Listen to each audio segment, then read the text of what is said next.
Si es para leer, bueno. Entrando directamente al texto aquí,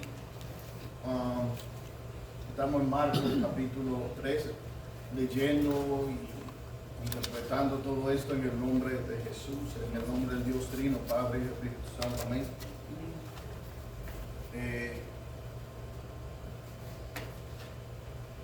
Hemos estado mirando este libro, este evangelio, esta biografía de Jesús, de parte de Marcos, de parte de Juan Marcos. Creo que fue hoy que lo escuché como el apóstol Marcos. Marcos no es llamado apóstol en las escrituras. Sabiendo que hay varias definiciones de la palabra apóstol. Una definición es aquellos que estaban históricamente con él, caminando, los que vieron su muerte y su resurrección, los que recibieron de él la autoridad para poder escribir lo que nosotros conocemos como el Nuevo Testamento. Pero otra definición de la palabra apóstol es un misionero, porque la palabra apóstol la del griego quiere decir eso, uno mandado afuera. Y Marcos sí fue eso, uno de los viajes de Pablo, aunque se devolvió en el viaje que fue con Pablo. Por eso que en el segundo viaje Pablo dijo: yo no me llevo a Juan Marcos. Si es como a Marcos que estamos viajando, yo no estoy viajando. Y hubo un pleito ahí, se tuvieron que dividir por eso. Pero todavía eran hermanos. Eso nos deja a nosotros saber, nos da precedente a nosotros para saber que cuando hay una discusión en los hermanos en Cristo, en algo que sea secundario, podemos estar de acuerdo, en desacuerdo y todavía ser hermanos en Cristo. Pero tiene que ser algo secundario, no puede ser de las doctrinas y enseñanzas primordiales. Amén. Amén. Hemos estado mirando este libro de Jesús, que es en esencia la tradición, mayormente el testimonio, la predicación, el testimonio de Pedro. Juan Marcos siendo como un amanuense es aquella persona que está sentado escribiendo mientras el otro está hablando. Uno le está dictando y el otro le está diciendo y el otro está escribiendo.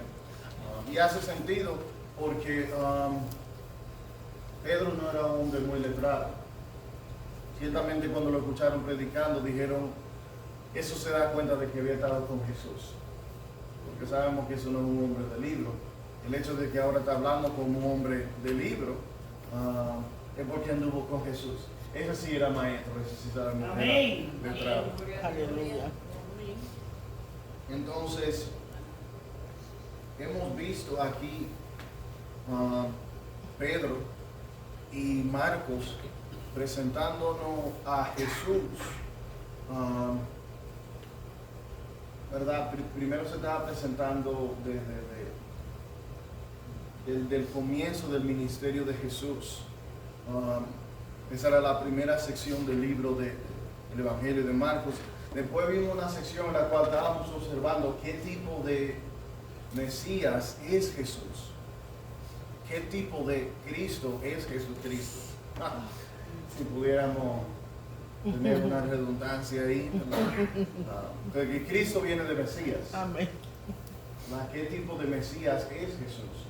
Y la realidad es que ellos esperaban uno que no era Jesús. Ellos esperaban uno como Moisés. Moisés parte 2. Uno que viniera y lo salvara a ellos geopolíticamente. Que Jesús hiciera como un golpe de estado para tumbar a Roma, avergonzar a Roma y sentarse como rey del mundo. Jesús no vino a hacer eso. Moisés sí fue a hacer eso para Egipto. Ese rey allá en Egipto, llamado el faraón por Moisés, ese sí necesitaba un golpe de estado. Y fue lo que Dios le dio. Y de ahí salió el pueblo de Dios. Y si se recuerda de la historia, ellos comenzaron a pecar en el desierto. Habían sido librados físicamente. pero en su interior todavía eran esclavos. Okay. Y Dios tuvo que bregar mucho con ellos en el desierto por esa esclavitud que ellos tenían interiorizada. Santo. ¿Qué ocurre cuando una persona anhela ser un esclavo? Que quiere ser un esclavo más que cualquier otra cosa, porque eso es lo que tiene por dentro. Okay. Ahora, si pudiéramos entender a los israelitas que salieron de Egipto, esa gente se pasaron como 400 años en Egipto como esclavos. Eso es un largo rato. Eso ya es algo parte del ADN de ese pueblo. Okay. Si pudiéramos hablar de diferentes pueblos, como los dominicanos, como los americanos,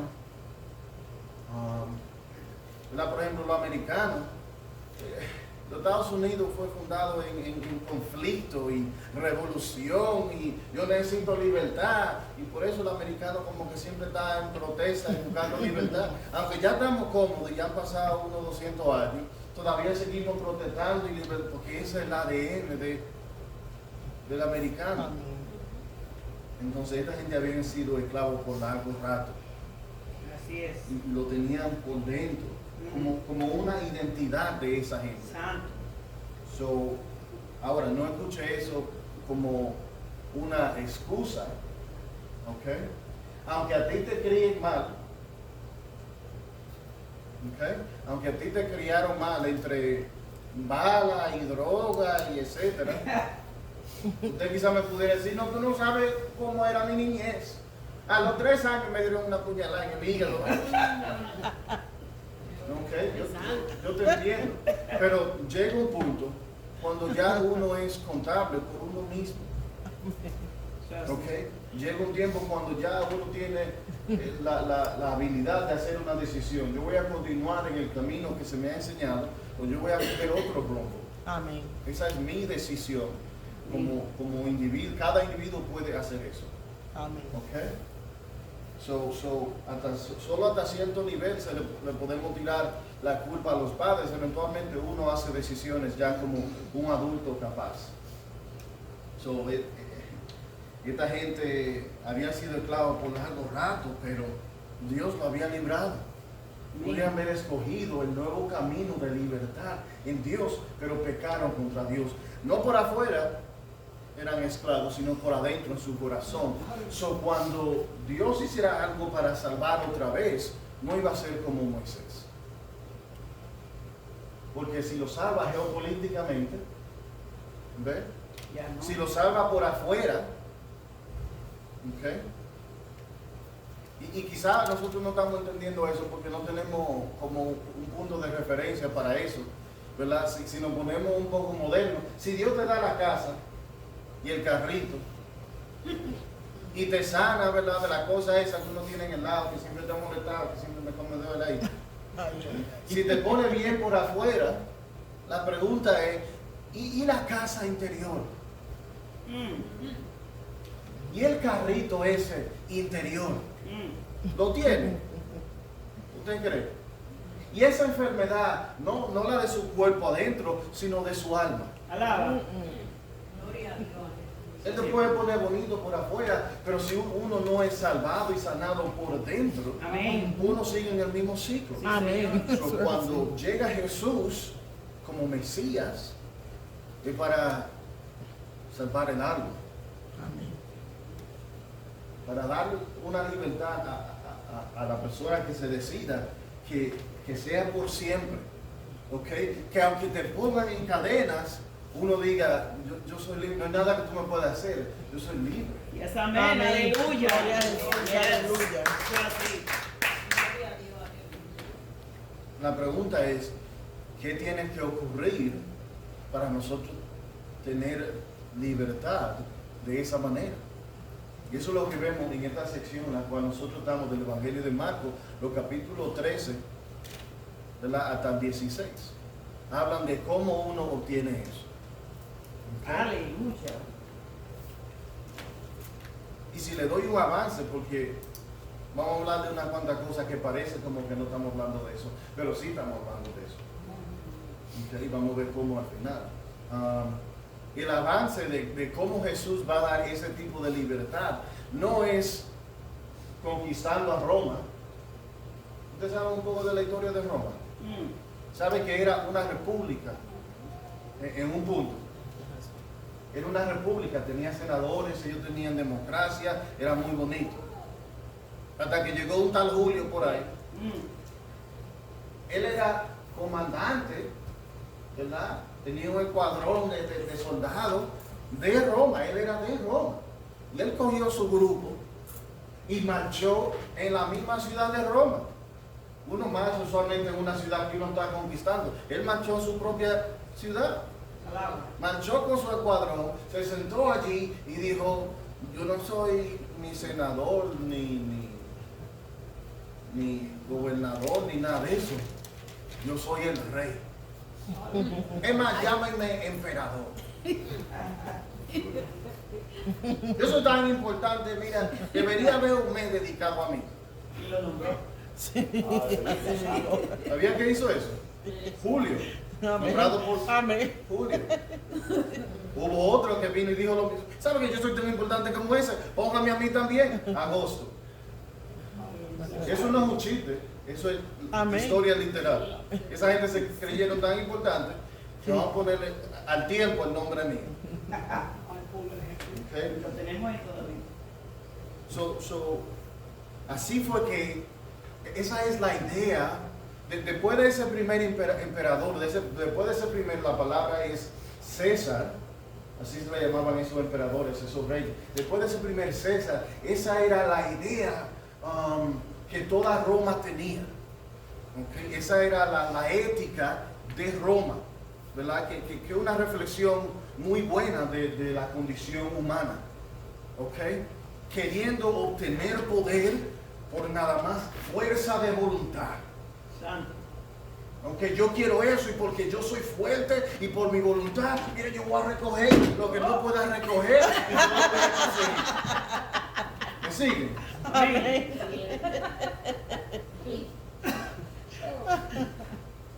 Hay una expresión en inglés que me encanta, se dice, ¿verdad? Pulling yourself up by your own bootstraps. Que traducido es jalándose uno mismo con los cordones de los mismos zapatos de uno. Es decir, que uno está más bajito en la vida, así, pero uno mismo, espérate, que yo no voy a subir. Esa es la ética de Roma. Por mi fuerza, por mi voluntad, yo llegué. Ahora, Jesús es una cosa, es eso, boca abajo. Okay. So, no es que yo voy a vencerte a ti, no es que por fuerza de voluntad yo voy a ir a tumbarte lo tuyo y me lo voy a conseguir para mí. Más bien, lo de Jesús es entrega. Santo. Mientras que los seres humanos están en este juego de conquistándose el uno al otro, a ver cuál tiene más voluntad. ¿Verdad? Jesús es el único que llega y dice, mira, eso no produce nada bueno. Si ves la historia de la humanidad, lo que produce es mucha mortandad. ¿Okay? Había el imperio de Egipto, el imperio de Asiria, ¿verdad? El de Babilonia, el de los medo-persos. Había el de Persia, el de Grecia y el de Roma. Okay. En la antigüedad podemos también ver el imperio otomano, podemos ver el imperio de Genghis Khan. ¿Saben lo que todos esos imperios tienen en común? Mataron mucha gente. Esos hombres que dirigieron esos imperios, por lo menos inicialmente, fueron gente increíble, que hicieron maravillas. Sin embargo, mataron mucha gente. Mucha gente. Un número que quizá le vuela a usted la cabeza. Okay. Jesús es al revés a eso. No vamos a matar a nadie. No vamos a conquistar a nadie. En mi sistema, dice Jesús, nadie se va a morir. Más bien, yo me voy a entregar. Aleluya, Si alguien gloria al Señor. Gracias, Jesús. Si alguien se tiene que morir, será yo. Aunque eso habló en la sección previa, que habíamos estudiado de Marcos, eso es lo que él estaba diciendo. Si hay alguien que se va a morir, soy yo me voy a morir. ¿Okay? Y ellos decían, ¿qué? Y él, mira, antes te lo dije en parábola, te lo voy a decir ahora claro. Yo me voy a morir. ¿Qué? ¿Cómo es eso? No sabían oír, Fior. No. So, de lo que vamos a ver en esta sección, cómo uno obtiene libertad para el alma, y la respuesta es un sacrificio, ¿okay? Que pueda satisfacer la ira de Dios. Aleluya. Aparentemente, Dios está enojado, con razón. Mira cuando uno se mata. La humanidad es bastante pecaminosa. Nosotros, bastantes errores que cometemos. Si no es matar a alguien, podemos buscar la lista de pecados. Si no es uno, es el otro. ¿Y qué podemos recibir como castigo del mal que hacemos? ¿Okay? Dios está enojado con nosotros por eso. Pero en vez de matarnos a nosotros, Jesús se ofrece para que uno no tenga que morir, para que uno no tenga que recibir el castigo. Gloria a Dios. Y así Él, entregándose por otros, Él da vida eterna a aquellos que lo aceptan. Gloria a Jesús. El amor de Dios es revelado y la vida eterna es obtenida. Aleluya. Eso es lo que le dañé los capítulos que vienen, eso es lo que va a ocurrir. Aunque ya eso es una historia que nosotros conocemos. ¿Okay? Entonces vamos a leer el 13. Amén. Vamos a ver cómo eso quizás encaja aquí. Jesús salía del templo cuando uno de sus discípulos le dijo, Maestro, mira qué piedras, qué edificios. Y con razón, hermano, el complejo de lo que era el templo era algo realmente glorioso. Aunque si podemos ir a Israel ahora mismo para ver solamente una parte de la pared que quedó, porque eso fue destruido en el año 70 después de Cristo. Vamos a dibujar un chip. Quizás no debería usar tanto espacio. Okay. ¿Se recuerdan del tabernáculo? Okay. No sé, o así. ¿Puedes empezar a doblar ahí? ¿O la hacemos más grande? Está bien. Okay. Y la cajita de adentro está dividida, vamos a decir. Okay. Tenemos aquí, ¿verdad? Otra cajita. Ese es el altar de sacrificio. El lavatorio aquí, un círculo. ¿Okay? Se mataban los animales aquí afuera. Cuando los sacerdotes iban a entrar a este edificio, esto era una carpa antes en el tabernáculo. Luego entonces hacen paredes, lo que está ahí alrededor. Y esos dos cuartos ahí se llamaban el lugar santo y el lugar santísimo. Amén. ¿Okay? El templo se hizo con el mismo plan. ¿Okay? El tabernáculo era eso, pero con sábana, digamos. No tenían mucho dinero y también estaban moviéndose. So, no podemos hacer un edificio porque estamos en transición. Sí, Okay. So, ya que estaban plantados, hicieron un edificio. Okay. Y hay mucha explicación con cómo se hizo el edificio, pero se hizo un edificio eventualmente. Para el tiempo de Jesús, fue alrededor del tiempo de Jesús. Particularmente Herodes el Grande, no el tetrarca, no el Herodes que estaba cuando Jesús era adulto, sino el Herodes que estaba cuando Jesús era niño. El que mató a todos los niños, ese maligno, ese construyó mucho en el templo. ¿Okay? Él quería reflejar su gloria, quería establecer su reinado. Él era un hombre medio enfermo con su reinado. Pero para establecerse le agregó mucho al templo. ¿Okay? Tenemos una sección aquí.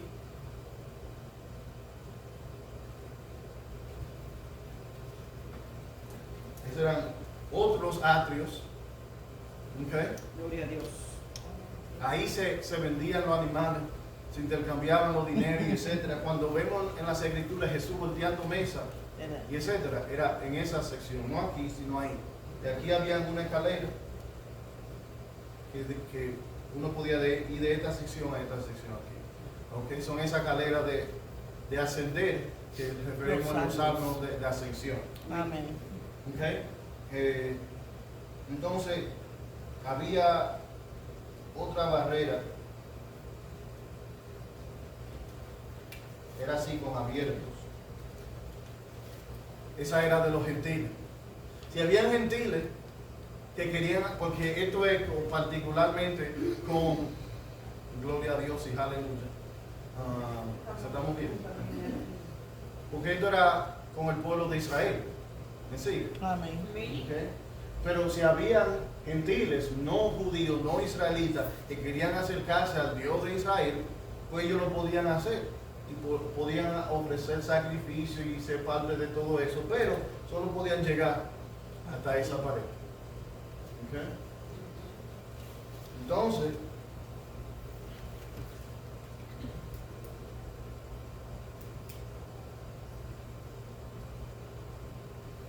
había unos pórticos hechos por Salomón.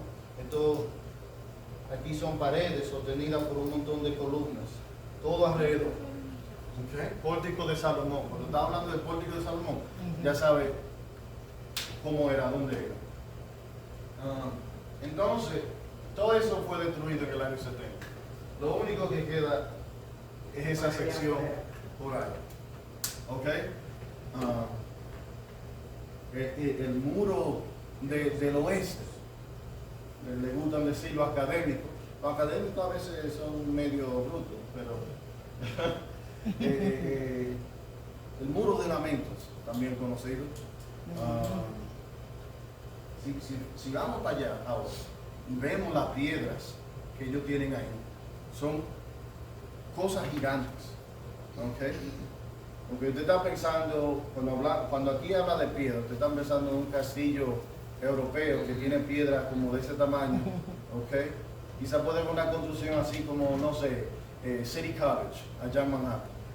¿Alguien vive por ahí o ha visitado, se ha movido por ahí?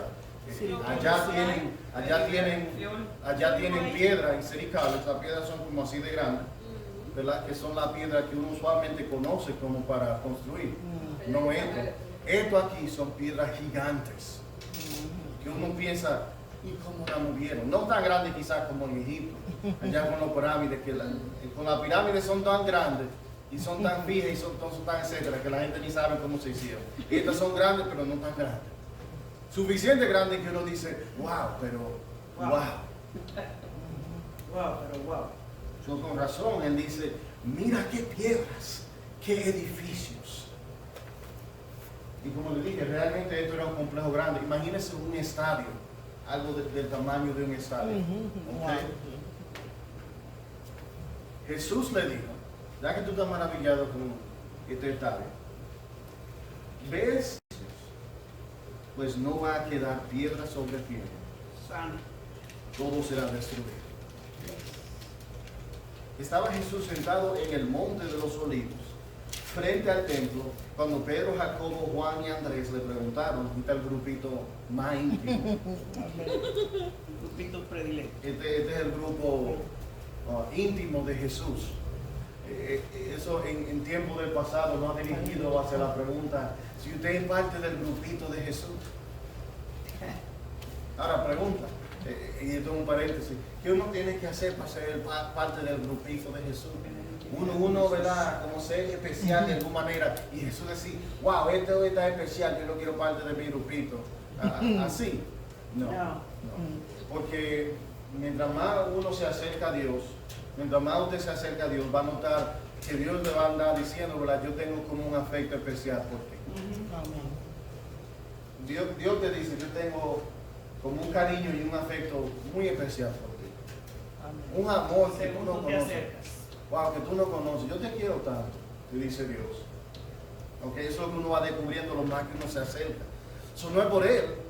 Él nos considera especial cada uno de nosotros, de nuestra propia manera. Y me imagino que Él sabe cómo somos diferentes de cada uno. Él fue el que nos hizo. Amén. Eso no es Dios que lo determina, es usted que lo determina. Amén. Si usted quiere ser parte del grupito, usted puede ser parte del grupito. Amén. ¿Okay? Si usted quiere. El remanente de Dios es para aquellos que quieren acercarse a Dios. So, tú quieres ver a Dios, ver visiones, sentir a Dios, hablar en lengua, el Espíritu Santo, sanidades, una visión del fin, todas las cosas. Dios dice, acércate, yo quiero. Amén. Amén. Si tú quieres, yo quiero. Tú quieres. ¿Qué tú me dices? Yo estoy aquí. No voy a quedar sentado aquí esperando hasta que tú me digas. Aleluya. Amén. Y sabes que yo soy Dios, no me voy a cansar de Pero la esperar. niña. Gloria a Dios. Dice Dios, no me voy a cansar de esperar. Yo estoy aquí Amén. esperando. Jesús le dijo, estaba cuando Pedro, Jacobo, Juan y Andrés le preguntaron por separados, dinos, ¿cuándo sucederá todo esto? ¿Y cuál será la señal de que todas estas cosas están por cumplirse? Antes de continuar, note de que Jesús dijo,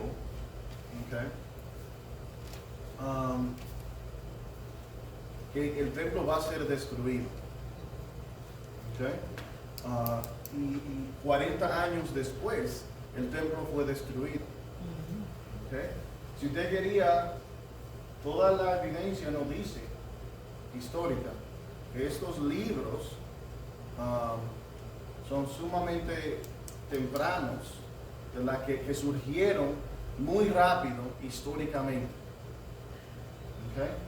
La tradición oral de ellos es casi de una vez, digamos en los 40. Si esto ocurrieron en los 30, la tradición oral de esto se ve en la escena ya en los 40. Ya para los 50, los 60, ya esto está, no tan solo que todo el mundo lo conoce, sino ya escrito, que es un milagro de la antigüedad. Porque en la antigüedad, 2000 años atrás, no habían libros. No habían compañías imprimiendo libros.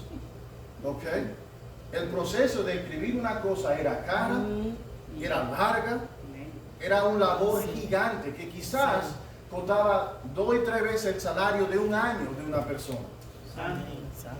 So, el hecho de que este grupo de vagabundos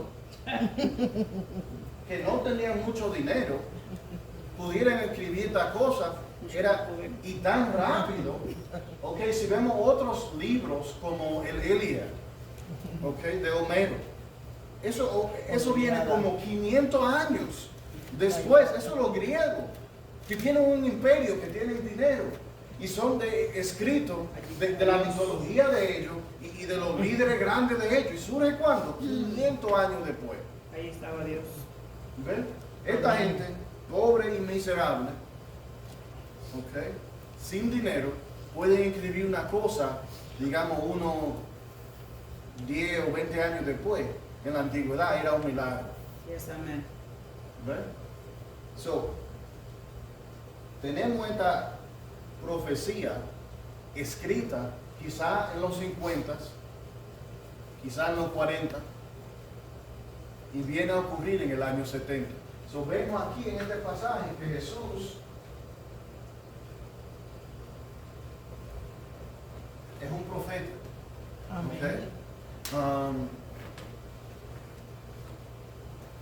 ¿Y qué es un profeta?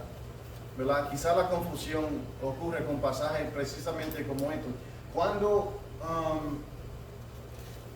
oímos la palabra profeta, lo que vemos es un cuarto así con poca luz, 2 gente sentados en una mesa, una bola de cristal, y estamos ahí observando a ver cuál futuro puede brillar. Eso es más brujería que otra cosa. Cuando la Biblia habla de profeta, es alguien que habla en el lugar de Dios. Es un intermediario. Para el pueblo, él representa a Dios. Mira, yo estaba con Dios, yo sé las cosas que él me dijo, déjame decirte las cosas que él dijo. Para Dios, él representa el pueblo. Míralo cómo está el pueblo, qué es lo que está ocurriendo. Dime a mí lo que le diría al pueblo. Y lo que ocurre con los profetas, por lo menos así como del Viejo Testamento, es que muchas veces el pueblo estaba en pecado. Y Dios quizá le estaba hablando de arrepiéntanse o viene castigo, o ya le van a caer con el castigo encima por su pecado. ¿Ok? Pero aunque viene el castigo, hay esperanza en el futuro. Hay un futuro en el cual yo voy a hacer un montón de cosas gloriosas con ustedes. Pero eso será en el futuro. Y la razón por la cual se asocia el saber el futuro con profetas, porque esos profetas del Antiguo Testamento, la única manera que podían traer esperanza al pueblo era hablándole de lo que iba a ocurrir en el futuro, porque el presente estaba muy mal. ¿Ven? Pero aquí vemos que Jesús tiene toda esa capacidad y toda esa función. Él puede hablar de parte de Dios y vemos que Él dice cosas que son predichas y que ocurren precisamente así como se dijo que iban a hacer. So, si necesitamos, hermanos, un libro, el Nuevo Testamento, que fue escrito así de los 40 a los 60, por ahí, vemos una confirmación de su veracidad. Jesús hablando como profeta y se cumple esa profecía precisamente y directamente como se dijo. Si alguien le pregunta, alguien le hace la pregunta, ¿cómo podemos confirmar la veracidad del Nuevo Testamento? Entre varias respuestas que le puede decirle, pero mira Jesús, Él dice una cosa y se cumple. Yes. Él dijo una cosa en los 30 y se cumplió 40 años después. Es un libro profético con un hombre hablando proféticamente. Podemos confiar en la palabra de este libro. So, vamos a ir notando de que Jesús se debe entender como un profeta en este capítulo. Quizá ellos no lo sabían porque todavía faltaba 40 años antes de que Tito viniera con su ejército para destruir a la ciudad de Jerusalén. Pero ya nosotros sabemos, eso no ocurrió en el pasado de nosotros. So nosotros sabemos que Jesús aquí en este pasaje es un profeta. Dinos, ¿cuándo sucederá todo esto? ¿Y cuál será la señal de que todas estas cosas están por cumplirse? Y la razón que ellos quieren saber, una vez más, es por una confusión de qué tipo de Mesías es Jesús. Ellos están locos por el golpe de estado de Jesús con los romanos, porque ellos saben de las profecías de los profetas del Viejo Testamento que el Mesías, cuando llegue, va a causar paz mundial. Ahora, se profetizó muchas cosas acerca del Mesías. Se dijo, hay más de 400 profecías. ¿Cuáles son de las que los israelitas les gustaron más? Que va a haber paz mundial y los israelitas van a estar ahí junto ahí con Dios reinando. Olvídate de cualquier otra que escuchamos en el proceso, paz mundial y nosotros ahí juntos con el Mesías reinando. So, ellos le están preguntando, oye, ¿y cuándo el fin del mundo? Es como decir, ¿cuándo va a ser Israel restaurada? Así si estamos hablando del fin, estamos hablando del tiempo de Israel poniéndose bien. ¿Cuándo es eso?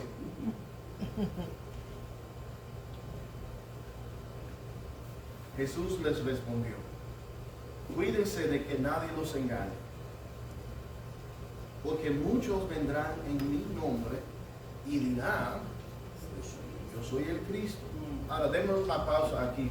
Sabemos que Jesús está hablándole a esta gente, pero también está hablando a nosotros. Yes, De amén. la manera que nosotros sabemos que las palabras del Nuevo Testamento aplican para sus oyentes originales, y que deberíamos aprender cuáles son esos contextos de la gente original que se le estaba hablando, pero a la misma vez de saber a quién se le está hablando y cómo ellos hubieran entendido eso que se le estaba hablando, también tenemos que entender de que nosotros tenemos una aplicación moderna que coger de lo que se le dijeron a esa gente antigua. ¿Están conmigo todavía? Amén. Se le habló a un grupo en particular, ellos lo entendieron de una manera. Esa es la tarea mía, hermanos, así como predicador, como maestro. Mi tarea es ayudarnos a todos nosotros a saber, ¿verdad?, qué fue lo que se le dijo a la audiencia original, cómo ellos lo entendieron y ahora cómo se aplica eso a nosotros. más que cualquier otra cosa, eso de cómo se aplica ahora eso a nosotros. Amén. Gloria a Jesús. Pero sabemos por pasajes como eso de Juan capítulo 17, cuando Jesús dice, mira, yo no tan solo oro por estos, sino por los que han de venir por ellos en el futuro. Amén.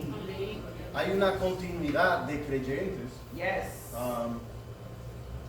¿verdad? Que comienza en el tiempo bíblico, que Amén. comienza con los apóstoles y los discípulos, y se entiende de que ellos iban a continuar predicando por ahí, y que la fe iba a continuar así, a cada uno que se le compartiera el mensaje, a cada uno que se le compartiera el mensaje, todas estas cosas que se han dicho Amén. aplicarían para ellos también. Amén. Y se ha seguido compartiendo de llegar a 2000 años atrás en Jerusalén, ¿verdad? Hasta, ¿verdad? 2000 años después ahora aquí en Morrisania, en el Bronx. ¿Ve? Hasta nosotros eso ha llegado. A Amén. este tiempo y Aleluya. en el lugar. Gloria a ¿Ok? Dios. Cuídense de que nadie los engañe, porque muchos vendrán en mi nombre y dirán, yo soy el Cristo, y a muchos los engañarán. Okay, so aquí podemos ver una primera cosa que queremos señalar.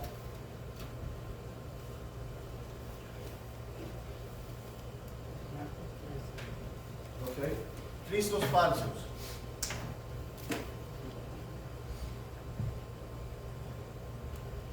Cuando oigan hablar de guerras y rumores de guerra, no se angustien, porque así es necesario que suceda, pero aún no será el fin.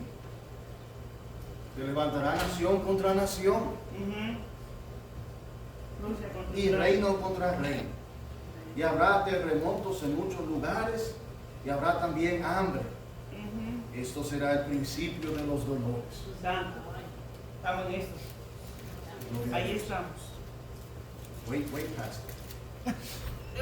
Don't help me. Don't help me because you're wrong. Gloria a Dios. Cuando oigan hablar de guerras y rumores de guerra, no se angustien, Ah, porque así es necesario que suceda. Pero aún no será el fin. amén.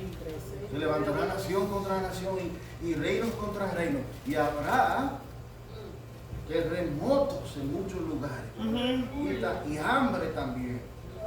Esto será el principio de dolores. Santo Dios. Okay, so,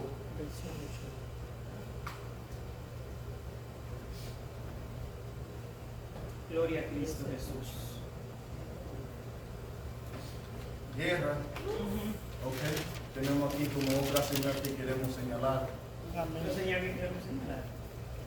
Yes. Valga la redundancia.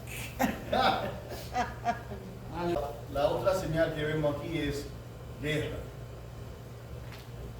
¿Cuál será la señal de que todas estas cosas están por cumplirse? Entonces Jesús comienza. ¿Ustedes quieren señales? Vamos a hablar de señales. ¿Ok? Falsos cristos. Guerra. Dice, habrá terremotos en muchos lugares y también hambre. ¿Ok? Digamos,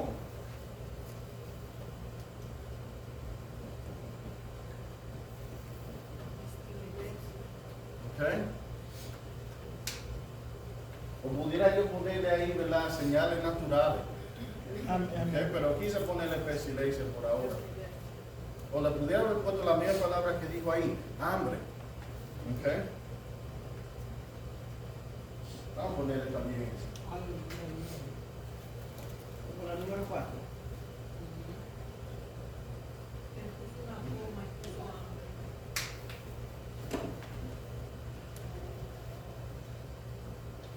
La pregunta es, ¿qué es lo que estamos hablando aquí?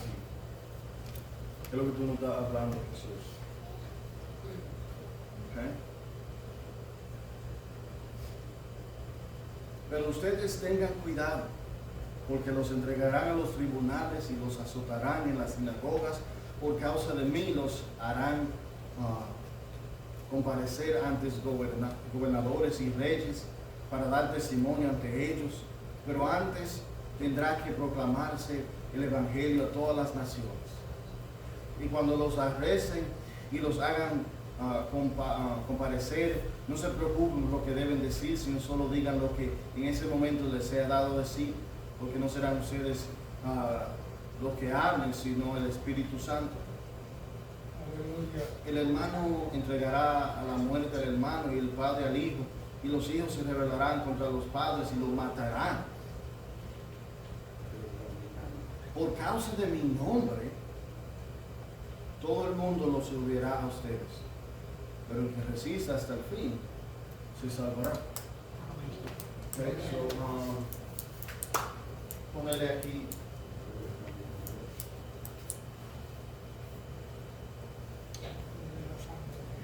Persecución. Amén.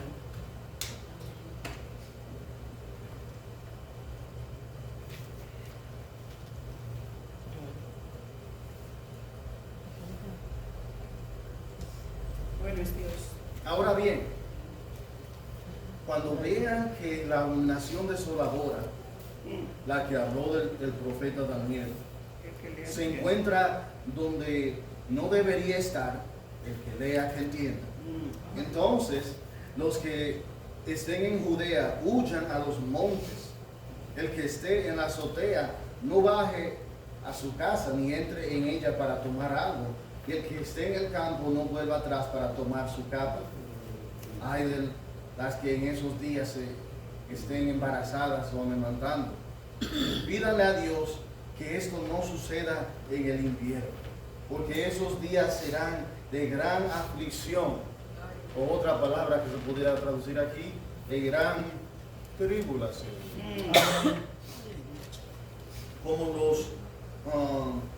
Como no los hubo desde el principio de la creación que Dios hizo, ni los habrá jamás. Si el Señor no hubiera cortado esos días, no habría quien se salvara, pero los han cortado por causa de sus elegidos. Así que si alguien le dice, miren, aquí está el Cristo, o miren, allí está, no le crean, porque surgirán falsos cristos y falsos profetas. ¿Okay? Agrégale Sí. entre paréntesis.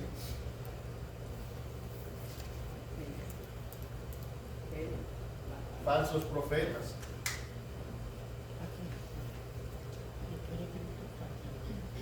Y harán señales. ¿Estamos poniendo atención? Amén. Estamos, no sé si se dio cuenta, pero estamos aquí en la escatología pura. Amén. Amén. Aleluya. Cada uno de los evangelios, Mateo, Marcos y Lucas, tiene una sección de escatología, una sección en la cual se habla de los tiempos finales, con la excepción del evangelio de Juan, pero Juan se le da mucho más, una revelación completa y aparte, más que todos los otros. Solo tiene escatología en su evangelio porque él tiene mucho más que dar que simplemente uno o dos capítulos. Él tiene un libro entero. ¿Okay? Porque surgirán falsos cristos. Pongan atención, por favor. Y harán señales y prodigios para engañar, de ser posible, incluso a los elegidos. Pero ustedes tengan cuidado, ya los he prevenido de todo. Santo, aleluya. Okay. Pongámosle aquí del número 5. Okay.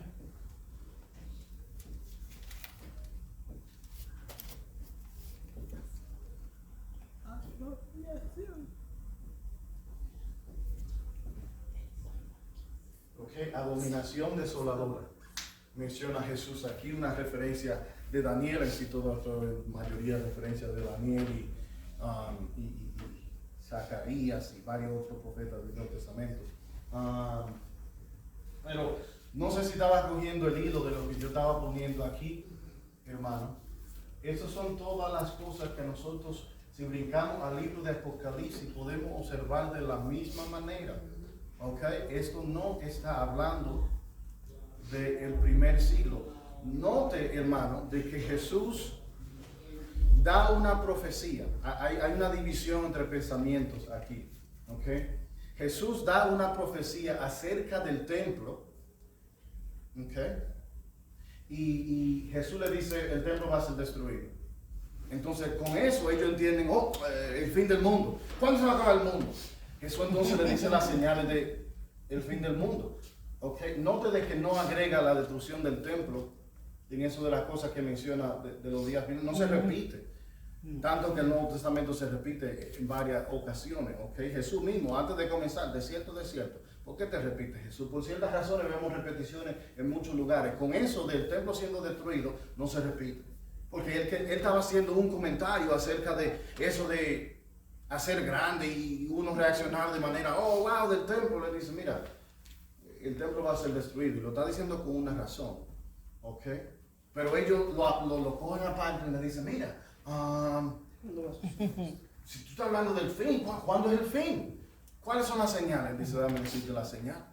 ¿Ok? Y si nota, hermano, estas son todas las cosas que vemos en el libro de Apocalipsis. Falsos Cristos.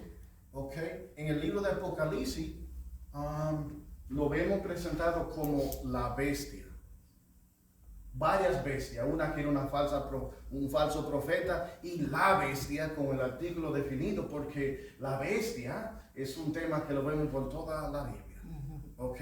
Comenzando quizás en sitios como Éxodo, desarrollado en Daniel. Este pensamiento que cuando el ser humano se aleja de Dios, se va a convertir, digamos que esto sea Dios aquí, ¿verdad? Mientras uno se vaya alejando de Dios, uno se va convirtiendo así como una bestia, ¿verdad? Lo más que uno se aleja de Dios, lo más que uno pierde su humanidad. Amén. ¿Ve? Y por ejemplo, en el libro de Daniel, él menciona ciertos imperios que el mundo ha visto, imperios que se han alejado de Dios y lo que han parecido es a bestias.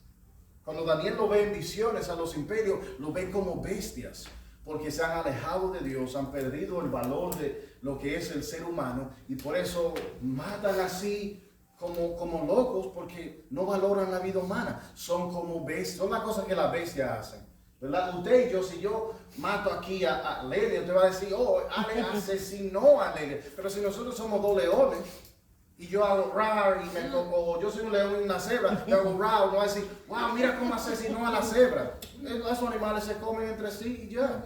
Ok, esos son los pensamientos de bestias, simplemente son salvajes y destruyen así sin ningún pensar. Ok, eso es lo que ocurre con el ser humano cuando se aleja de Dios. En la historia de la humanidad han habido un montón de bestias, imperios, emperadores, de gente que se alejan de Dios y destrozan este mundo. Pero en el fin de todos los fines, llegará no una bestia, sino la bestia. La persona más bestia de toda la bestia. La persona que más se ha alejado de Dios. Okay. En el libro de Apocalipsis, esto de Cristos falsos lo conocemos como la bestia. Otros libros en el Nuevo Testamento lo llaman que es la palabra, la frase que la teología se ha cogido, lo llama el anticristo. Porque ese individuo representa todas las cosas opuestas que representa Cristo. Llamémosles así como llama el Nuevo Testamento, el anticristo. Okay. Lo vemos así clarito en el libro de Apocalipsis, el anticristo y su falso profeta. El anticristo se presenta como el nuevo Salvador, como el nuevo Jesús del mundo. Okay. Y tiene uno que está al lado de él, que hace muchas señales como su sacerdote. Okay. Si este es como un Moisés, este es como su Aarón, su profeta. Okay, que hace todas las señales en su nombre. Eso lo vemos ahí directo. Cristo es falso, ahí está como el libro de Apocalipsis. Guerra. Hermano, si abrimos el libro de Apocalipsis, capítulo 6, cuando comienzan las plagas, cuando comienzan los juicios en el Apocalipsis, los primeros 4 juicios, okay, son 3 series de juicios.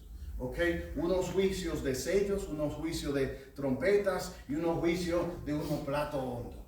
Okay. Y en los juicios de sellos es un rollo que tiene 7 sellos. Okay. Y Juan se pone a llorar porque dice, ay, yo quisiera ver el libro, yo quisiera ver el rollo, y no hay nadie que sea digno de abrir el libro el rollo hasta que llega Jesús y dice, mira, yo puedo abrirlo.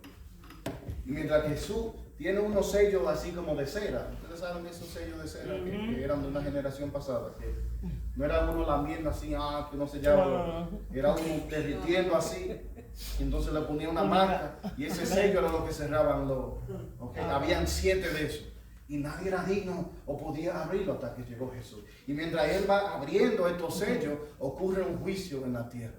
Los primeros 4 popularmente se han conocido como los 4 jinetes del Apocalipsis. El primer jinete es el anticristo. Yes. Lo primero que el libro menciona ahí cuando comienzan los juicios es el anticristo. La primera señal que dice Jesús, el anticristo. ¿Okay? El segundo jinete por ahí es el rojo, el caballo rojo, el de La guerra.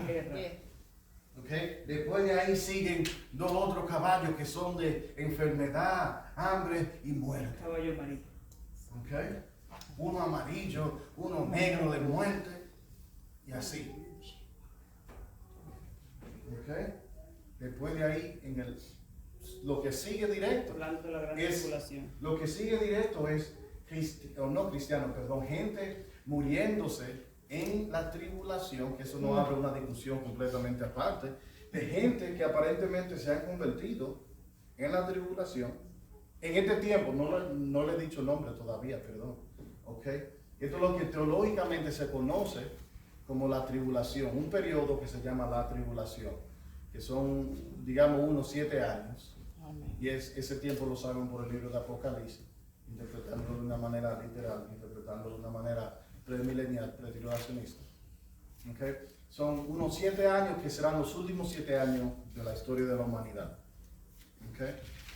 Y en ese tiempo, cuando comiencen estos juicios, uno de esos sellos que fueron abiertos, uno de esos juicios, es que vamos a ver en la tierra una cosecha grande de gente volviéndose a Dios, gente convirtiéndose. Hay gente que dice que nadie se va a convertir en la tribulación. No sé si eso es lo que el texto dice. El texto dice que de todas las naciones, de todas las lenguas, había gente, que por ellos ser cristianos, o por ellos decidir seguir a Cristo, no le vamos a llamar cristianos, le vamos a llamar los santos de la tribulación, a ponerle otra denominación, ¿verdad? Estos santos se convierten a Cristo, pero son matados por seguir a Cristo. ¿Me siguen? Amén. Ellos están aquí en el cielo diciéndole, y Dios, ¿tú no te vas a vengar de nosotros? Señor, ¿hasta cuándo vamos a estar aquí sin la venganza tuya? Porque este es el tiempo de la venganza, comienza a vengarte. Pues, ¿cómo tú crees que nosotros llegamos? ¿Nos mataron? Dale Dios, ponte a matar. ellos proclaman diciendo, ¿hasta cuándo, Señor? ¿Hasta cuándo no te vas a vengar de nosotros? Nosotros fuimos matados por tu causa. ¿Okay? Mira lo que Jesús menciona, que vamos a ser, la gente de ese tiempo va a ser perseguida. ¿Okay? Y después termina Jesús esta sección, ¿verdad? Diciendo que habrá una desolación, una abominación desoladora. ¿Okay? Cuando vean la abominación, sepan que ya esto es el fin. Y nosotros sabemos del libro de Apocalipsis y del libro de Daniel que esa abominación desoladora será cuando el anticristo, ese Cristo falso, cuando el anticristo se siente en el templo. ¿Cuál templo? No fue destruido, pastoral, lo van a reconstruir. Y eso va a ser un milagro por sí solo, porque a donde está el templo ahora mismo hay un mosque, hay un templo musulmán ahí. Ve y dile al musulmán, hazme un favor, túmbame ese templo, a ver qué ellos te van a decir. No tan solo ese templo es el tercer más santo de la fe musulmana. Ve a ver si ellos van a querer tumbar ese templo. Porque el hecho de que eso se tumbe para construir esto va a ser un milagro por sí solo. Que van a decir, wow, mírate este Salvador lo que pudo hacer. Okay, él se va a sentar en este templo y me imagino con toda la cámara ahí de CNN y MSNBC. Le va a decir al mundo, oye, yo soy Dios y ustedes me tienen que adorar como tal. Y si no, pues yo lo voy a matar. Es simple. Okay. Y para establecer esto vamos a ponerle una marca a todo el mundo, para dejar entender de que ustedes me están adorando a mí. Bien público, que todo el mundo lo vea, que ustedes me quieren a mí. Porque yo soy Dios. Okay. Esa va a ser la abominación desoladora. Alabado sea Dios. Entonces Jesús da todas estas señales hablando de cómo se va a ver en el día final. En aquellos días, después de esa gran aflicción, sucederá que el sol se oscurecerá, la luna dejará de brillar, las estrellas caerán del cielo y los poderes celestiales se estremecerán. Entonces verán al Hijo del Hombre venir en las nubes. Aleluya. Y todo esto hasta ahora, por si acaso, está describiendo los eventos de los primeros 3 años y medio. Y esto aquí marca el punto intermediario. Después de ahí ocurren más cosas. Por eso que Jesús continúa diciendo, mira, van a ocurrir cosas naturales que van a mover el mundo, sacudir el mundo. Okay. Entonces, después de estos eventos, la abominación y los otros eventos que van a estremecer el mundo, entonces verán al Hijo del Hombre venir en las nubes con gran poder y gloria. Y Él enviará a sus ángeles para reunir a sus elegidos. Aquí hablando, hermano, no una interpretación del rapto post-tribulacionista, como quizá pensarán algunos. Entiendan de que Él está hablando con judíos, y para ellos los elegidos no hay ningún sistema calvinista como pensarían algunos hoy en día. Él está hablando con judíos, y si está hablando de elegidos, aquí se está hablando de Israel. Okay. Quizá de los israelitas salvados en la tribulación y los otros salvados en la tribulación. Okay. Él comienza esa sección diciendo en aquellos días. Okay. Y Él enviará a sus ángeles para reunir a sus elegidos, es decir, los que se salvaron en la tribulación, de los 4 vientos, desde los extremos de la tierra hasta los extremos del cielo. De la higuera deben aprender esta parábola. Cuando sus ramas se ponen tiernas y brotan las hojas, ustedes saben que el verano ya está cerca. De la misma manera, cuando ustedes vean que todo esto sucede, sepan que la hora ya está cerca y que está a la puerta. Amén. De la misma manera, cuando ustedes vean que todo esto sucede, que nosotros no hemos visto nada de esto suceder. Okay. Esa es la confusión que tienen muchos cristianos hoy en día. Okay. Esto está ampliado y desarrollado en el libro de Apocalipsis. Okay. Se refiere a un tiempo del futuro que será un tiempo de prueba para todo el mundo. Okay. Lo que se conoce como la tribulación. Okay. Va a ser comenzada por un tal líder político que va a hacer un contrato de paz con Israel y con las naciones. Y eso va a señalar el principio de ese tiempo. Y hasta que eso no suceda, nosotros no vamos a ver nada de eso. Okay. Los eventos que se parezcan a eso van a ser solo eso, solo sombras de ese juicio final que vendrá en el fin. Okay. So, no confunda ninguna guerra en Ucrania, Amén. ni ningún coronavirus por el fin. El coronavirus ni la guerra en Ucrania es el fin, hermano. Cuando llegue el fin, usted lo va a sentir. Si es que usted está aquí, si es que usted está aquí, porque hay algunas interpretaciones del libro de Apocalipsis que dice que los santos van a ser quitados de la tierra antes que comience ese tiempo. Yes. Si es que usted va a estar aquí, si está aquí, si surge que nuestra interpretación está incorrecta, si está aquí cuando ocurra la tribulación, O si se quedó. usted va a sentir eso. O si se quedó. Ese tiempo va a ser tan difícil que la gente de ese tiempo va a decir, ¿tú sabes qué sería mejor de todo lo que nos está pasando? Que esa montaña me cayera encima. Yes. Santo. Amén. ¿Saben que los tiempos están malos? Sí. Que me recuerda del 9/11, cuando la gente, se vieron los videos de la gente tirándose de la ventana. Okay. ¿Qué tiene que estar ocurriendo en la mente de una gente cuando la opción racional de ellos es pensar, yo debería tirarme de esta ventana? Eso quiere decir que los tiempos estaban mal para esa gente. Sí. Okay. Eso fue horrible. Eso es demasiado. Sí. De cierto les digo que todo esto sucederá antes de que pase esta generación.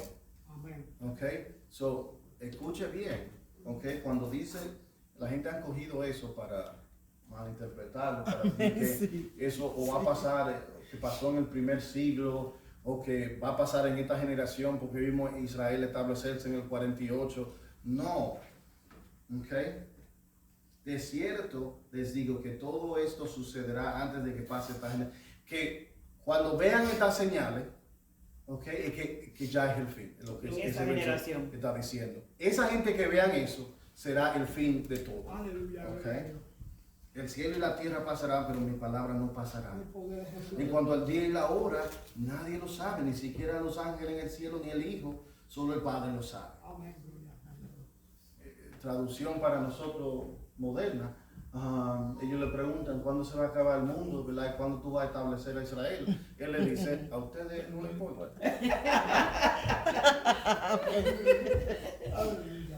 Lo único que Jesús tiene más gracia que yo, pues lo dice así bien poético. Ni los ángeles ni el Padre, a ti no te importa. No pregunte eso. Pero ustedes presten atención y manténganse atentos, porque no saben cuándo llegará el momento. Es como cuando alguien deja su casa y se va lejos y delega autoridad en sus siervos y deja a cada uno una tarea y ordena al portero mantenerse despierto. Así que ustedes deben mantenerse despiertos, porque no saben cuándo vendrán el Señor de la casa, ni al caer de la tarde, o a la medianoche, o cuando cante el gallo, o al amanecer. No sea que venga cuando menos lo esperen y los encuentre dormidos. Esto que les digo a ustedes, se los digo a todos. Manténganse despiertos. Ok, so Jesús le dice, mira, ¿cuándo va a ocurrir la tribulación? ¿Cuándo se va a acabar el mundo? Eso no te importa. Lo único que tú tienes que hacer es mantenerte preparado. Preparado. ¿Ok? Ahora, quiero que note algo, hermano. Copiaron esto lo que estaban copiando, ¿verdad? Amén. Pero lo que le quería hacer notar, hermanos, es que aquí dice, ¿verdad? Estaba Jesús sentado en el monte de los olivos, frente al templo. ¿Ok? Aquí exageré un poco, ¿verdad? Pero, y es porque esa área allá en Jerusalén, esa ciudad, es una área de montañas. Ellos están en una semi-montañita, ¿okay? Y están mirando hacia abajo. Lo que ellos pueden ver desde ese monte allí, desde esa mini montaña allí, mirando hacia para abajo, pueden ver el templo. ¿Okay? Y Jesús, ¿están conmigo? Para ya terminar. Jesús comienza ¿verdad? Él primero dijo, el templo va a ser destruido. Y después dice, mira todas las señales que van a ocurrir en el día final. Pero es mirando, al templo. Todo eso, hermano, es como le digo, como una crítica del sistema del templo. ¿Están conmigo? No. Ellos le dicen, mira, wow, qué maravilla. Qué maravilla de este templo tan gigante, tan hermoso, tan bonito. Herodes el Grande lo había puesto bien bonito. Y Jesús le dice, mira, ellos van a tumbar este templo. Ellos van a tumbar este templo. Es decir, hermanos, el sistema que había en el templo, que los sacerdotes, los fariseos, los saduceos, el Sanedrín estaba corriendo allí en el templo, ya está obsoleto. No funciona. Vemos que al final del capítulo él menciona que mire que si una higuera cuando tira sus hojas sabe que y vimos un higuero como fue maldecido y etcétera. Es Jesús, ¿verdad? Diciendo este sistema viejo no funciona, es obsoleto. Por eso vamos a ver ciertas destrucciones en el futuro, ciertas destrucciones en el día final, porque ese sistema ya no funciona. Vemos que, y lo vemos en la vida de Jesús, que él menciona de cómo los sacerdotes están completamente corruptos, le están robando al pueblo, y ellos quieren, no quieren a Jesús porque quieren continuar en su pecado, por eso siempre rechazan a Jesús. ¿Ve? Jesús dice, ese sistema no le da perdón a nadie. no funciona. So, la pregunta surgiría, entonces, si no es a través de los sacrificios del templo que nosotros vamos a obtener el perdón del pecado, dirían los judíos, o dirían quizás el mundo entero. Si no podemos conseguir perdón de pecados allí en el templo, ¿a dónde vamos a conseguir perdón de pecados? Si no matamos un animal allí para poder hablar contigo, Dios, ¿cómo hablamos contigo? Okay. Y la respuesta la vemos en los capítulos que siguen. Ese sistema es obsoleto porque va a ser reemplazado por un mejor sistema. Ese sistema de bueyes y de cabras siendo matadas, corderos siendo matados allí en el templo es obsoleto porque ya no se necesita ninguna vaca, ningún chivo, ninguna oveja. Aquí ha llegado ningún cordero, porque en Jesús ha llegado el Cordero de Dios. Amén. Aleluya, amén. Y mientras que ellos tenían que repetir ese sacrificio día tras día, semana tras semana y año tras año, el sacrificio de Jesús era una vez por todo el tiempo, como lo vemos en el libro de Hebreos desarrollado. Una vez nada más. ¿Y por qué nada más una vez? Porque es la muerte de Dios en carne. Es un sacrificio eterno. Yes, amén. ¿Verdad? Que aplica para los santos del pasado, el presente y el futuro. Amén. Así es de bueno ese sacrificio. Aleluya. Por eso podemos votar este sistema, porque no cubría como quita el pecado Jesús. Yom Kippur, el día de expiación, el día grande de matar un animal para tener comunión con Dios. Esa palabra Kippur, que quería decir eso mismo, cubrir el pecado, ese sacrificio.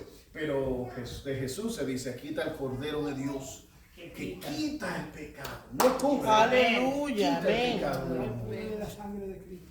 Okay. So, ¿cómo es que nosotros podemos ser librados en nuestro espíritu y en nuestra alma, en nuestro interior, en nuestra mente, en nuestros pensamientos, para que se vea de nosotros un comportamiento diferente? La respuesta es por el sacrificio de Jesús.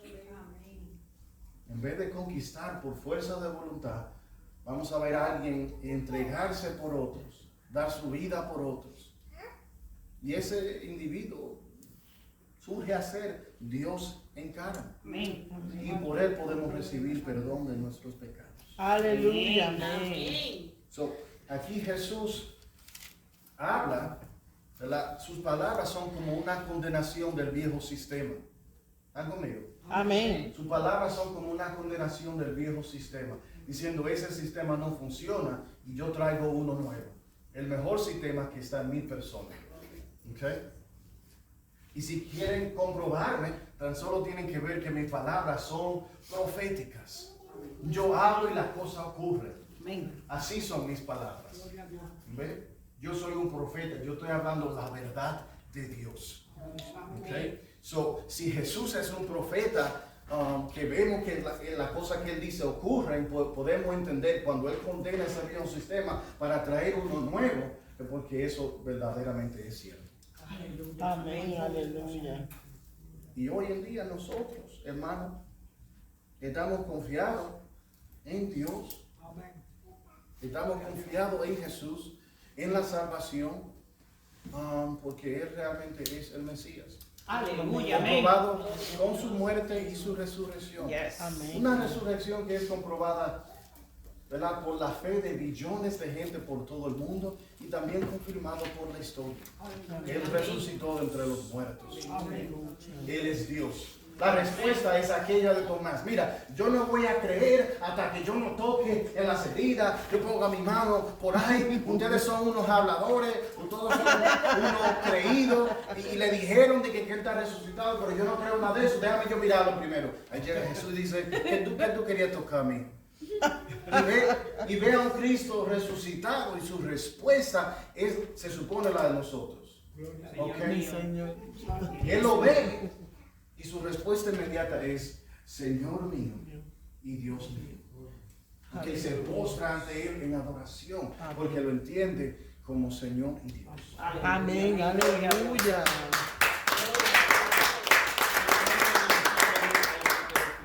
es la conclusión, hermano, que vemos al final del libro de Marcos, que nadie se daba cuenta, porque siempre estaban esperando una cosa diferente. Ya que estaban esperando una cosa diferente, siempre se quedaban atónitos cuando Jesús hacía o decía cualquier cosa. Es un centurión, un soldado romano que por fin dice, espérate, este hombre es divino. Amén. Este hombre es el Hijo de Dios. Yes. Okay. Para contestar la pregunta que escuchamos en el principio, si leemos, no Marcos capítulo 13 o Mateo capítulo 24, ¿verdad? O Lucas capítulo 21, ¿verdad? Si leemos el libro de Apocalipsis, que es el desarrollar más, el desarrollar más desarrollado de la profecía en la Biblia, porque vemos mucha profecía, por ejemplo, en el Viejo Testamento, pero esa profecía están tiradas todas juntas, son muy confusas. Allí en el Viejo Testamento vemos profecía de la primera venida de Jesús, de la segunda venida de Jesús, y uno no sabe cuándo uno está observando. Okay. El libro de Apocalipsis, muchas de las cosas que vemos ahí son nuevas, pero muchas de las cosas que vemos en el libro de Apocalipsis son muchas de las profecías del Viejo Testamento ahí organizadas para uno por fin entender qué es lo que va a ocurrir en el final. Okay. En el tiempo final, dice Juan, yo vi una nueva Jerusalén descender, okay, del cielo para nosotros habitar en ella. Okay. Que Dios nos da unos cuerpos nuevos, okay, listos para vivir eternamente en esta ciudad que Él ha creado para nosotros. Eso es lo que va a ocurrir en el final. Es una esperanza muy gloriosa, porque yo sé que usted como yo tenemos unos cuantos dolores aquí y allá, pero llegará un tiempo cuando Dios nos va a hacer de nuevo y ya no vamos a tener ninguno de esos dolores. Y yo no quiero morirme sin ir a Israel, y yo quiero que hagamos el viaje para Gloria a Dios. agosto o septiembre. ¿Usted me va a pagar? Sí, ¿Usted me va a pagar? yo le pago la mitad. Pues ahí voy. Ahí voy. Amén, amén, hermanos. Le damos la gloria a Dios. Porque Él nos ama Amén, gloria a Jesús. y lo demuestra de varias formas, Yes. hermano. Y nos deja saber hoy en día, ¿verdad?, de que de Jesús es la mejor manera. Okay. Eso del templo es una reflexión de nuestros intentos de agradar a Dios. Okay, de nuestros intentos de ser bueno. Okay. Y uno trata, y uno falla, y uno encuentra que, así como la samaritana, que todos los pozos que uno va en la vida son como medio secos. Okay. Y todo te decepciona. Okay. El único pozo que da vida eterna, que da una agua para vida eterna, es Jesús. Amén. Él es un mejor sistema. Okay. Deja de tratar de ser una buena persona. Deja de buscar esos pozos secos. Vámonos de Jesús. Él es mejor. Amén. Él es un padre mejor, ¿verdad? Un amigo mejor, el amante de tu alma real. Es Jesús. Aleluya. Vamos a tirarnos hacia Él. Amén. Amén. Podemos confiar en su palabra. Amén. Amén. Amén.